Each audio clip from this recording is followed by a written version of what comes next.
Hey guys, Magic Man here, and today I'm actually bringing you a game in my Tier A Benson. Pretty close to getting the Fletcher, even though this was probably the first line that I started going down when I started World of Warships all the way back in closed beta. Of course, everybody's progress got reset when it went from beta to the actual game. So I had to start from scratch, but I like the US Destroyer line, so that's why it's one of the first lines that I went down. Now, this is a Tier 8 game, surprisingly. Most of the time, like probably 8 out of 10, 9 out of 10 games I play in the Benson, it's always a Tier 9 or Tier 10 game. That's just the way it goes usually. But I got lucky. This is the one game.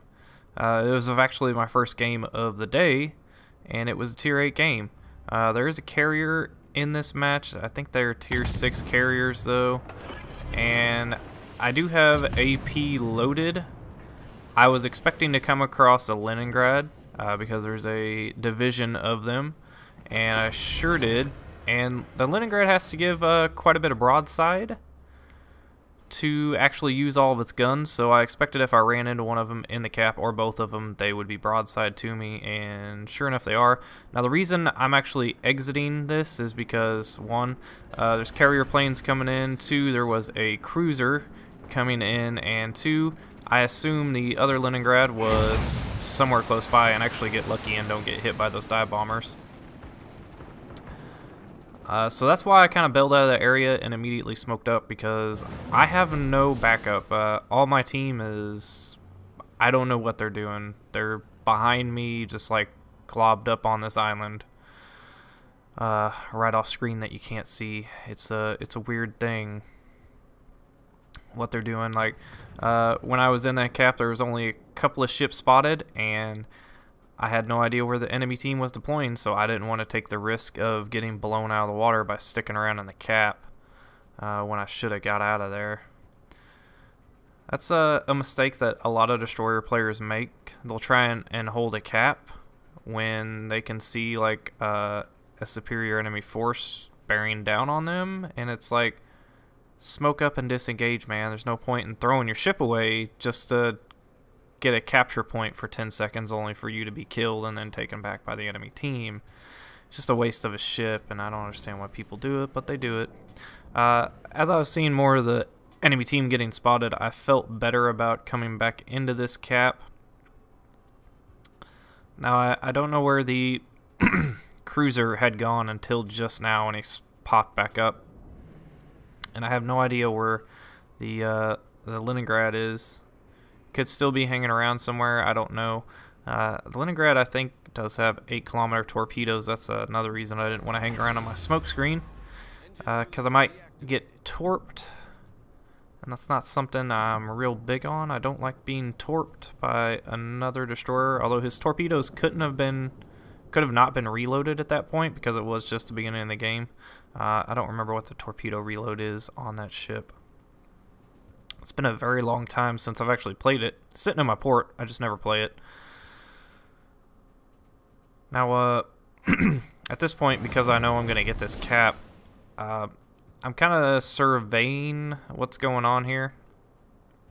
Now, my team at sea looks to be pushing out, and so I know that capture point is going to be safe for a little while because the enemy team is so far away from the capture point that they're not going to be able to get to it. Even if we lose those ships over there, I should be able to get to A and capture that point before they can get into our capture point. Oh, and the Leningrad actually came back. Looks like he turned around, put on his man pants, came back to the cap circle, but now I have our other destroyer on our team, excuse me, over here helping me out. And both of us were firing AP at him, so he probably took a pretty good chunk of damage there in return for nothing. He basically just showed up into spotting range and got blasted, and now he's gone.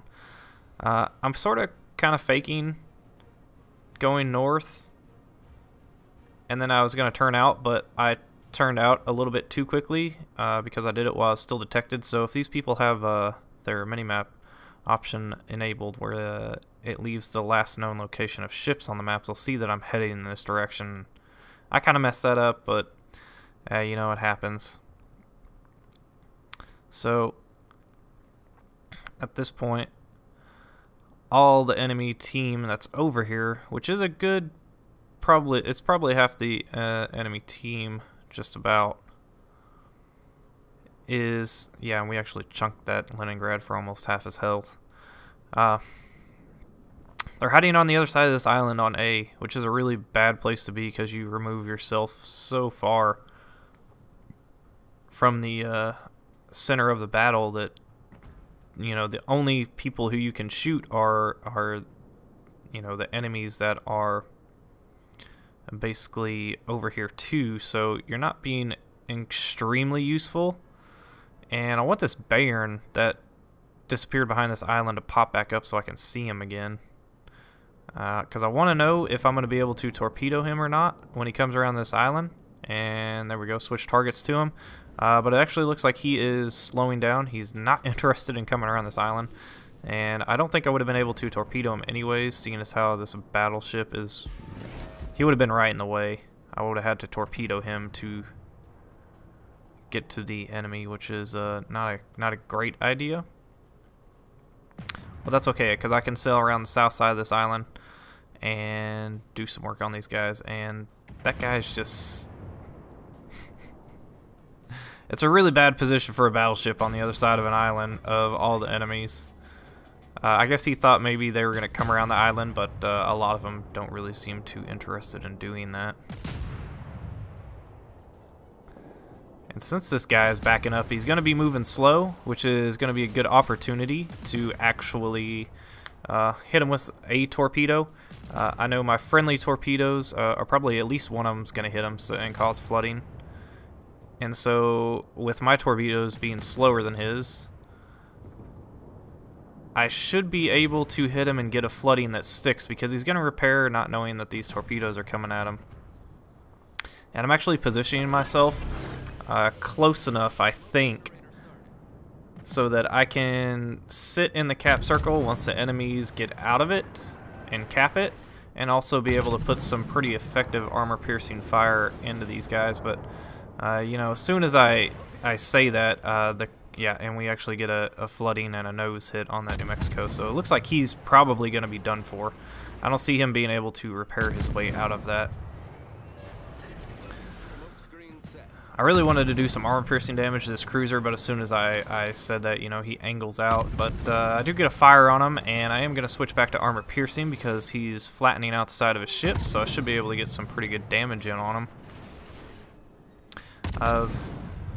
Yeah, and there goes the New Mexico. He's done for. And there's another New Mexico. Or no, that was the Baron. What? Excuse me. I'm just being an idiot.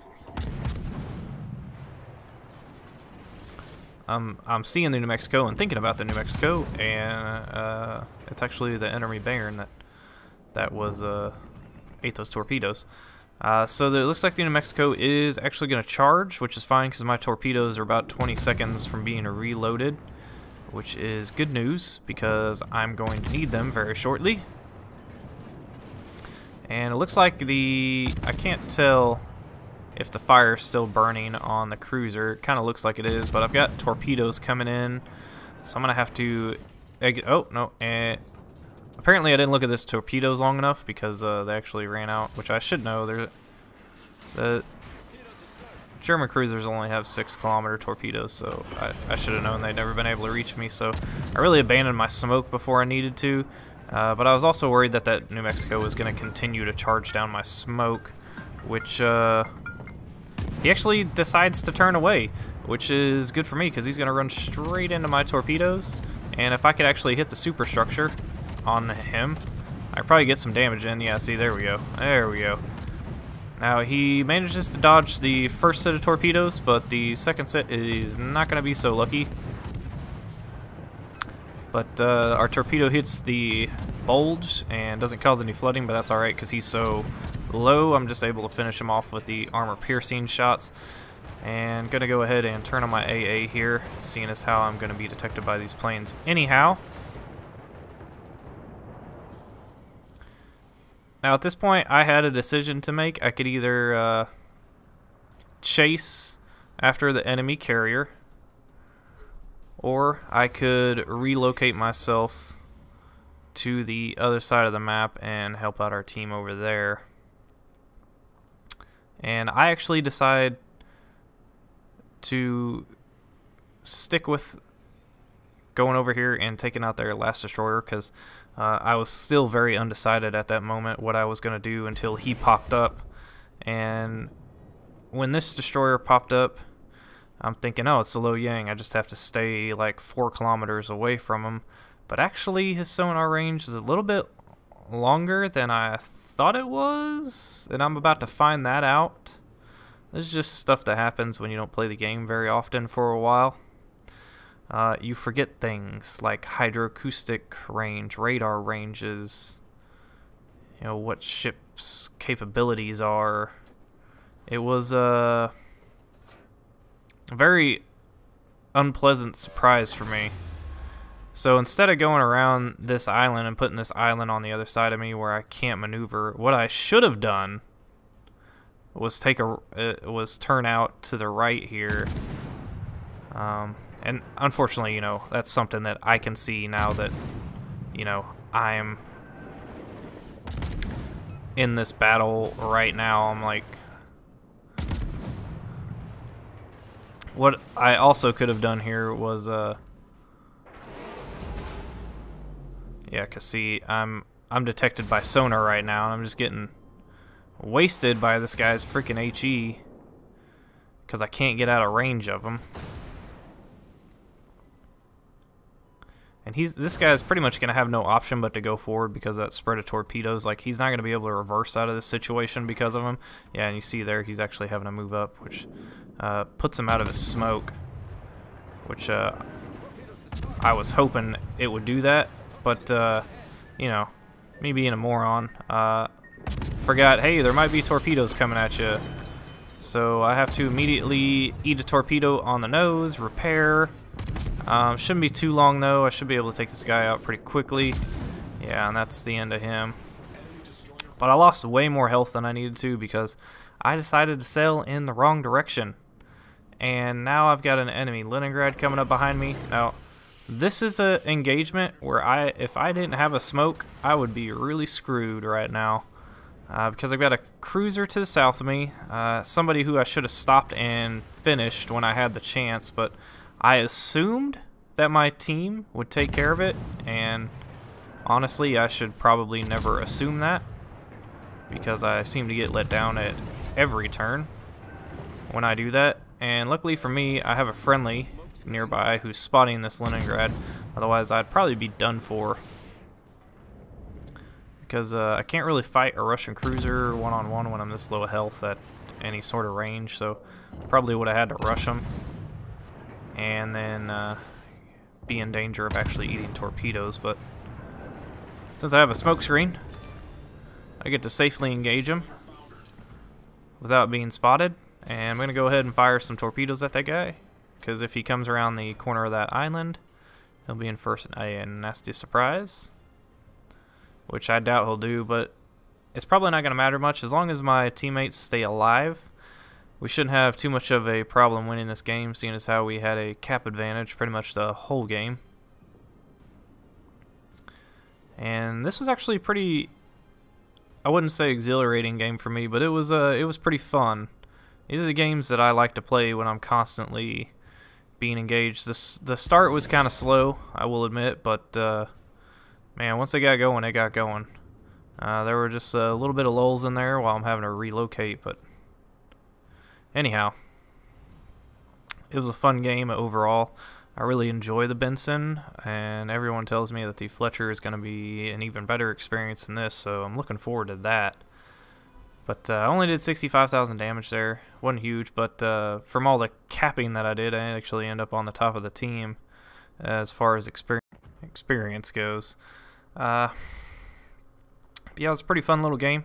If you like this video, you know, please hit the like button and subscribe if you want to see more. I should be bringing videos out every couple of days now. So anyways, thanks for watching.